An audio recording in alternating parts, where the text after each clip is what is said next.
অঘোষিত সফর।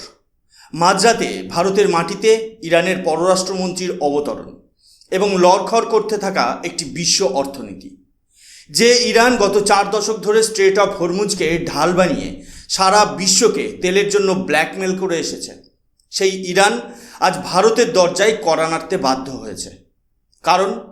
কারণ প্রধানমন্ত্রী মোদির নেতৃত্বে ভারত নিঃশব্দে মধ্যপ্রাচ্যের দাবার বোর্ডটাই উল্টে দিয়েছে।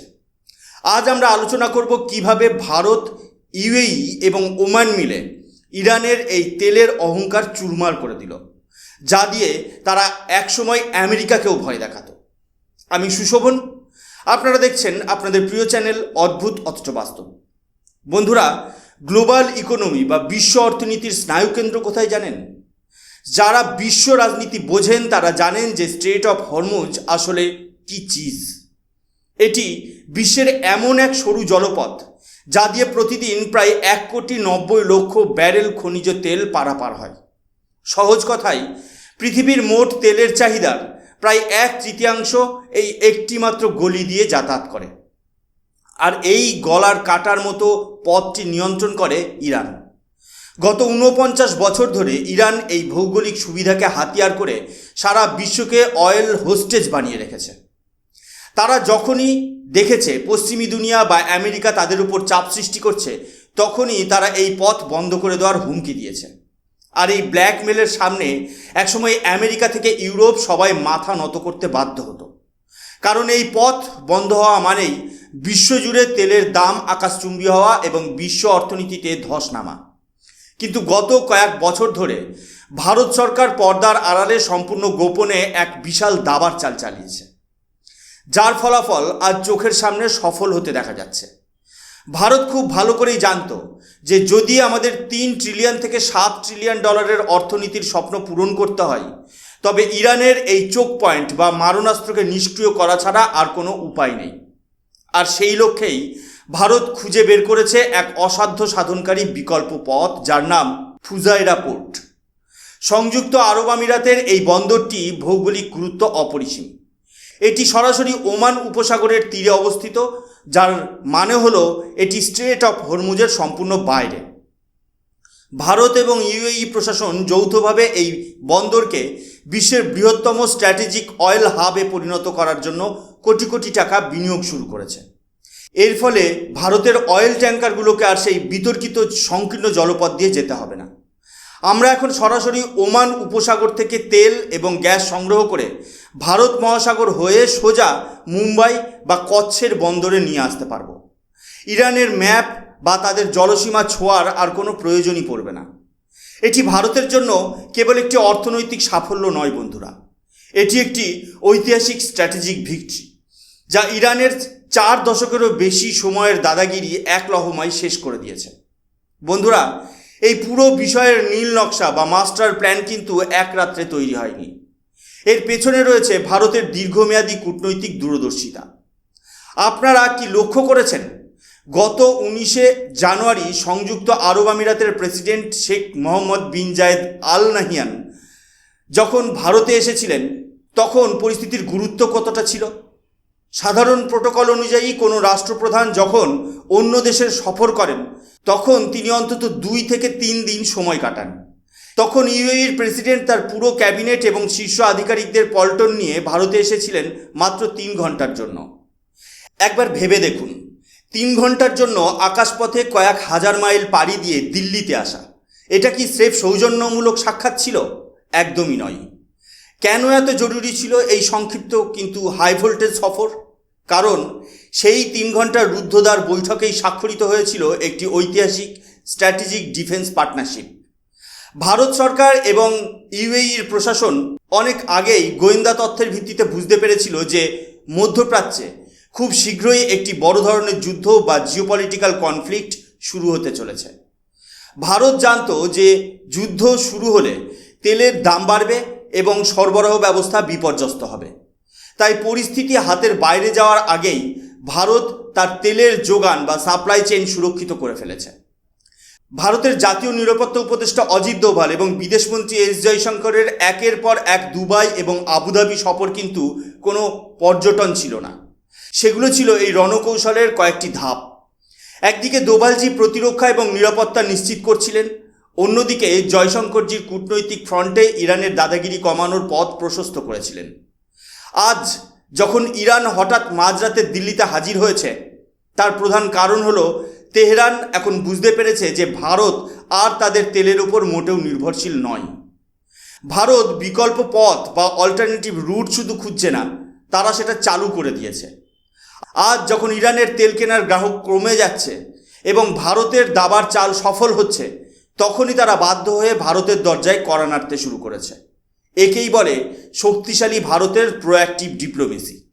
বন্ধুরা, ইরান যখন বুঝতে পারল যে ফুজাইরা বন্দর ভারতের জন্য একটি জিওপলিটিক্যাল গেম চেঞ্জার হতে চলেছে, তখন তারা তাদের সেই পুরনো এবং পরিচিত ভয় দেখানোর কৌশল শুরু করলো। তেহরান খুব ভালো করেই জানতো যে যদি এই ফুজাইরা প্রজেক্ট সফল হয়, তবে মধ্যপ্রাচ্যে তাদের দাদাগিরি চিরতরে ধূলিসাৎ হয়ে যাবে। আর ঠিক সেই কারণেই আপনারা সংবাদ মাধ্যমে নিশ্চয়ই দেখেছেন যে সংযুক্ত আরব আমিরাত এবং বিশেষ করে ফুজাইরা বন্দরের ওপরে একের পর এক ড্রোন এবং ব্যালিস্টিক মিসাইল হামলা চালানো হয়েছে। প্রায় 500-র বেশি মিসাইল এবং হাজার হাজার আত্মঘাতী ড্রোন দিয়ে এই পুরো এলাকাটিকে অস্থির করে তোলার চেষ্টা করা হয়েছিল, এবং সেটা করেছিল ইরান। তাদের একমাত্র লক্ষ্য ছিল ভারতের মনে ভয় তৈরি করা, যাতে ভারত এই প্রজেক্ট থেকে পিছু হটে এবং ইরানের তেলের কাছেই আবার আত্মসমর্পণ করে। অত্যন্ত দুঃখের বিষয় হলো, এই বর্বরোচিত হামলায় আমাদের কয়েকজন ভারতীয় ভাই যারা সেখানে কর্মরত ছিলেন, তারাও প্রাণ হারিয়েছেন। কিন্তু তারা সম্ভবত ভুলে গিয়েছিল যে বর্তমান ভারত আর আগের মতো নরমপন্থী দেশ নয়। মোদী সরকার এই হামলার পর 1 ইঞ্চিও পিছিয়ে আসেনি। ভারত সরকার অত্যন্ত কঠোর এবং কড়া ভাষায় এই হামলার নিন্দা জানিয়েছেন এবং আন্তর্জাতিক মঞ্চে স্পষ্ট বার্তা দিয়েছেন যে ভারতের সিভিলিয়ান ইনফ্রাস্ট্রাকচার বা সাধারণ মানুষের জীবন নিয়ে ছিনিমিনি খেললে ভারত চুপ করে বসে থাকবে না। এর ঠিক পরেই ভারত তার রণকৌশলগত অবস্থান বদলে ফেলে। ভারত মহাসাগরে এবং ফুজাইরা বন্দরের কৌশলগত জলসীমায় মোতায়েন করা হয় ইন্ডিয়ান নেভি বা ভারতীয় নৌসেনার শক্তিশালী যুদ্ধজাহাজ। এটি ছিল ইরানের জন্য একটি সরাসরি এবং পরিষ্কার আলটিমেটাম। ভারতের বার্তা ছিল খুব স্পষ্ট, যদি আমাদের তেলের ট্যাঙ্কার কিংবা আমাদের স্বার্থ সংশ্লিষ্ট বন্দরে আর একটিও ড্রোন আসে, তবে তার মোকাবেলা সরাসরি ভারতীয় নৌবাহিনীর মিসাইল দিয়ে করা হবে। আর যদি ভারতের কোনো রণতরীতে আঘাত লাগে, তবে ইরানকে সরাসরি ভারতের সামরিক শক্তির সঙ্গে যুদ্ধে নামতে হবে। আশ্চর্যজনক বিষয় লক্ষ্য করুন বন্ধুরা, ভারতের এই চরম অনমনীয় এবং বোল্ড ডিপ্লোমেসির পর গত কয়েকদিনে ফুজাইরা বন্দরের আকাশে আর কোনো ঘাতক ড্রোন বা মিসাইলের ছায়া দেখা যায়নি। একেই বলে নতুন ভারতের দাপট। বন্ধুরা, ভারতের এই সুনিপুণ রণকৌশল কিন্তু কেবল তেল আমদানির মধ্যেই সীমাবদ্ধ নয়। প্রধানমন্ত্রী মোদী যে আইম্যাক অর্থাৎ India Middle East Europe economic করিডরের ব্লুপ্রিন্ট বিশ্বের সামনে রেখেছিলেন, অনেকেই ভেবেছিলেন মধ্যপ্রাচ্যের যুদ্ধের আবহে হয়তো তা ধামাচাপা পড়ে যাবে, কিন্তু বাস্তবটা সম্পূর্ণ উল্টো। যুদ্ধের এই কঠিন পরিস্থিতির মধ্যেও এই করিডরের কাজ এখন রকেটের গতিতে এগিয়ে চলেছে। ভারতের মুম্বাই বা মুন্দ্রা বন্দর থেকে সমুদ্রপথে সংযুক্ত আরব আমিরাত, আর সেখান থেকে সৌদি আরব এবং ইসরায়েলের হাইফা বন্দর হয়ে সরাসরি গ্রিস তথা ইউরোপ। এই যে রেল এবং সমুদ্রপথের মেলবন্ধন, এটি হতে চলেছে আগামী 100 বছরের জন্য বিশ্বের সবচেয়ে শক্তিশালী এবং সুরক্ষিত বাণিজ্যিক রুট। একদিকে চীন যখন তাদের ডেপ ট্র্যাপ বা ঋণের জালে ছোট ছোট দেশগুলোকে ফাঁসিয়ে ব্ল্যাকমেল করার নোংরা খেলা খেলছে, ঠিক তখনই ভারত বিশ্বকে উপহার দিচ্ছে এক আনব্রেকেবল সাপ্লাই চেন। ভারতের এই মডেল কেবল ব্যবসায়িক লাভ নয়, বরং প্রতিটি অংশীদার দেশের সার্বভৌমত্বকে সম্মান জানিয়ে এক বিশ্বস্ত অর্থনৈতিক বলয় তৈরি করছে। এমনকি আপনারা জানলে অবাক হবেন যে খোদ সংযুক্ত আরব আমিরাত বা ইউএই এখন ওপেকের মতো শক্তিশালী তেল উৎপাদনকারী গোষ্ঠী থেকে বেরিয়ে আসার কথা গুরুত্ব সহকারে বিচার করছে। কারণ তারা খুব ভালো করেই বুঝতে পেরেছে যে পশ্চিমী দুনিয়া বা তেলের কৃত্রিম দাম নিয়ন্ত্রণের চেয়ে ভারতের মতো ক্রমবর্ধমান এবং বিশাল বাজারের সঙ্গে সরাসরি দ্বিপাক্ষিক বাণিজ্য করা তাদের অর্থনীতির জন্য অনেক বেশি লাভজনক। সৌদি আরব থেকে শুরু করে আবুধাবি, মধ্যপ্রাচ্যের বড় বড় শক্তিগুলো আজ বুঝতে পেরেছে যে আগামী দিনে আমেরিকা বা চীন নয়, বরং ভারতই হতে চলেছে বিশ্ব অর্থনীতির আসল চালিকা শক্তি বা গ্লোবাল ইকোনমিক ইঞ্জিন। আর এই নতুন বিশ্ব ব্যবস্থায় ভারত হবে সেই প্রধান কেন্দ্রবিন্দু, যাকে কেন্দ্র করে আবর্তিত হবে ভবিষ্যতের বিশ্ব বাণিজ্য। বন্ধুরা, এই পরিবর্তিত ভূরাজনৈতিক পরিস্থিতিতে সবচেয়ে বেশি বিপাকে পড়েছে ভারতের দুই প্রতিবেশী দেশ, চীন এবং পাকিস্তান। চীন সরাসরি ইরানের পাশে দাঁড়িয়ে তাদের সমর্থন দিলেও এখন বেজিংয়ের কপালে চিন্তার ভাঁজ স্পষ্ট। কারণ তারা দেখছে যে মধ্যপ্রাচ্যের যে নিয়ন্ত্রণ একসময় তাদের হাতের মুঠোয় ছিল, সেই আসল ক্ষমতা বা জিওপলিটিক্যাল ইনফ্লুয়েন্স এখন ক্রমশ ভারতের দিকে সরে যাচ্ছে। অন্যদিকে পাকিস্তানের অবস্থা আরও করুণ। যে পাকিস্তান একসময় নিজেকে আরব দেশগুলোর পরম মিত্র এবং রক্ষক বলে দাবি করত, আজ মধ্যপ্রাচ্যের কোনো দেশই তাদের দিকে ফিরেও তাকাচ্ছে না। সংযুক্ত আরব আমিরাতের প্রেসিডেন্ট পাকিস্তানের আকাশসীমা ব্যবহার করে ইসলামাবাদে না নেমে সরাসরি দিল্লিতে এসে 3 ঘন্টার গোপন বৈঠক করে চলে যাচ্ছেন। এটাই হলো বদলে যাওয়া ভারতের পরিচয় এবং বিশ্বমঞ্চে পাকিস্তানের অপ্রাসঙ্গিক হয়ে পড়ার জীবন্ত প্রমাণ।